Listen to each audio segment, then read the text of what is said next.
Okay, here we go. So this is the third layer for the middle gourd there. I'm doing the green stuff on the gourd that nobody seemed to want to do in class. So I thought, well, I'm gonna just get this done and get this video over to you guys, my students in my class.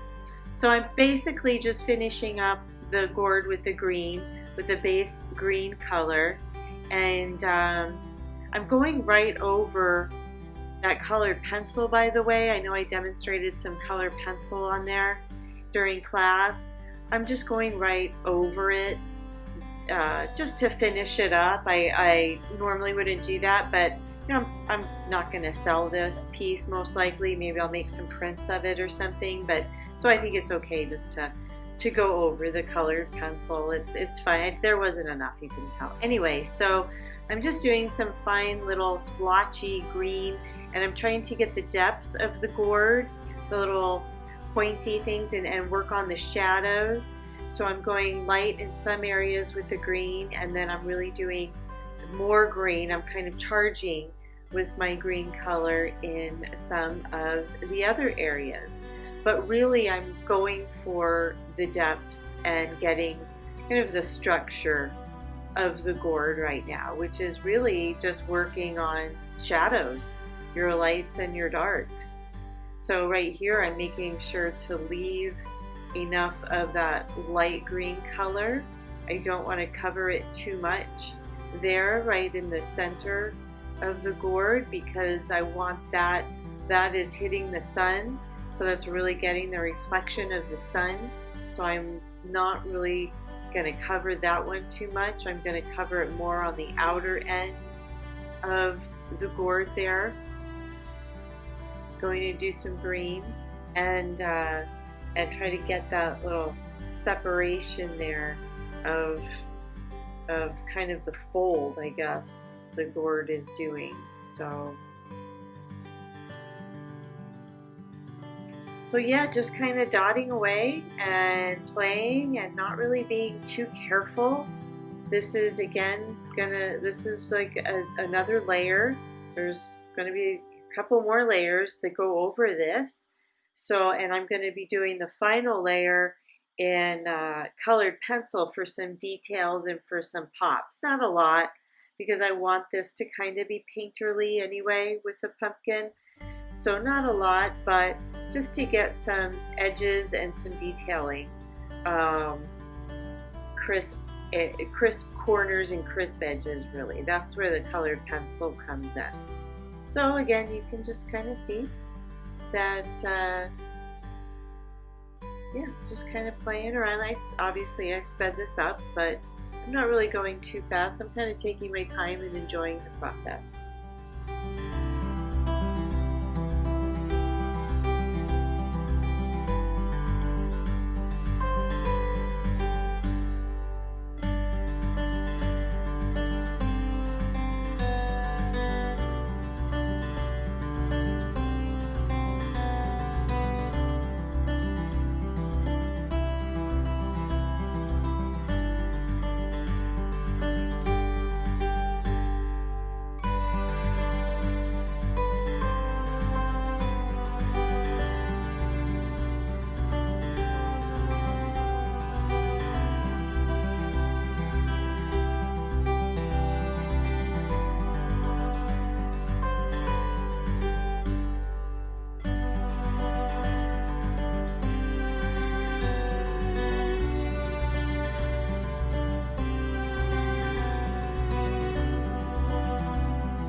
Okay, so here I'm going in with the dark colors inside there, inside the gourd. I know it looks like it's black, but it's not. I mixed some of the same green, which is forest green, and then I did some Payne's gray. So the Payne's gray and the green, and I don't have a lot of water on my brush. It's just a tiny little bit, just enough to spread the paint.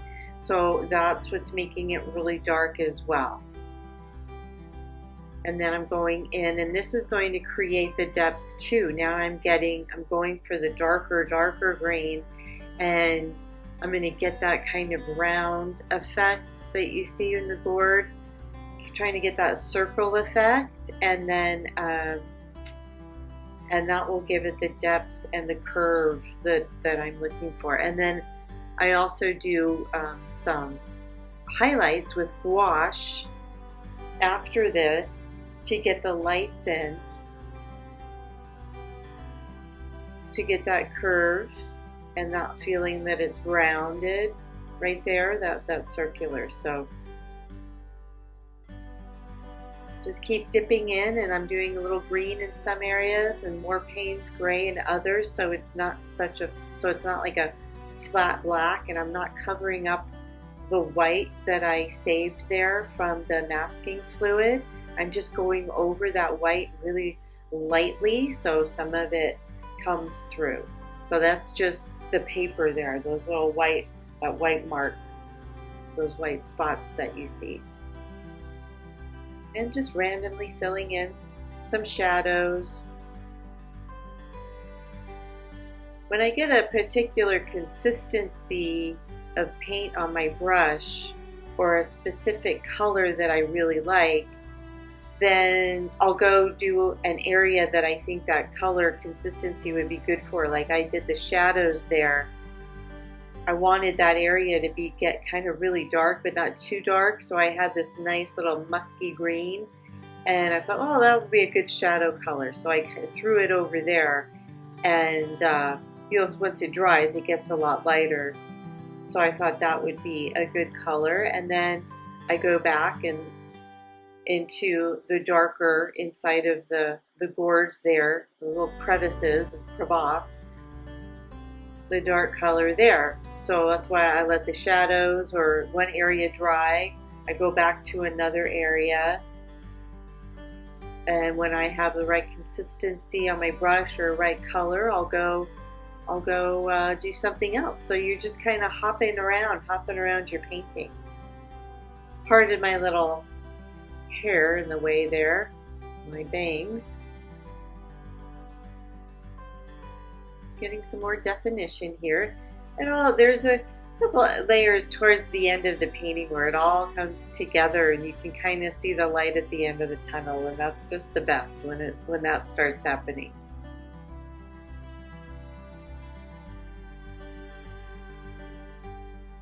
Going for some more detail in the center there.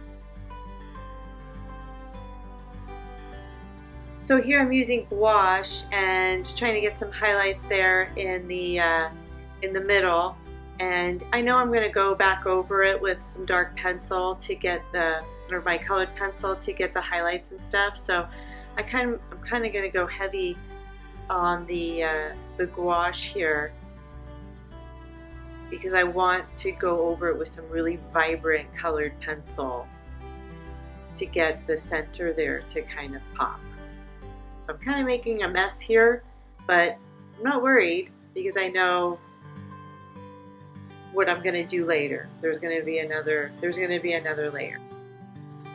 And now I'm using some of the gouache for the highlights where the sun is hitting the gourd, and again that will give it the depth and the feeling that the gourd is kind of has a rise in it and has that round effect.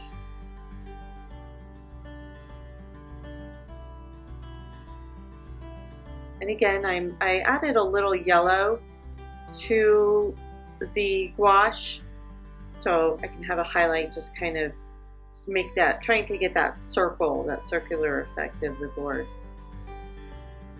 And now again, just working the edges, going over some final details that I'm going to do in watercolor.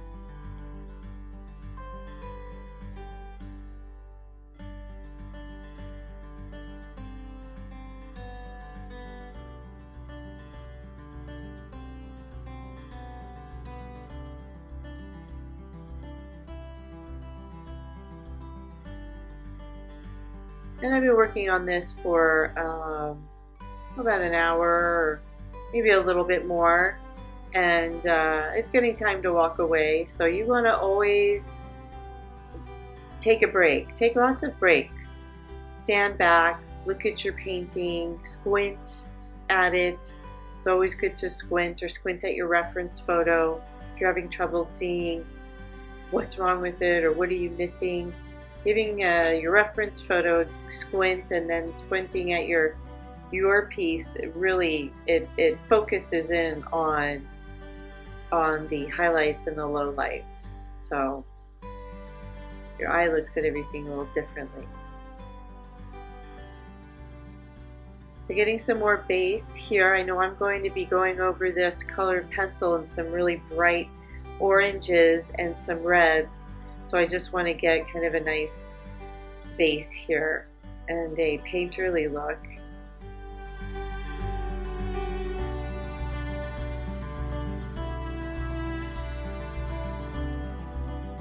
Okay, doing some final touches here, and I'm going to let this dry and go at it with colored pencils. So I will be recording that. That will be the next video. Thanks for watching, and any questions or comments, please leave them below. And happy painting, guys. See you soon.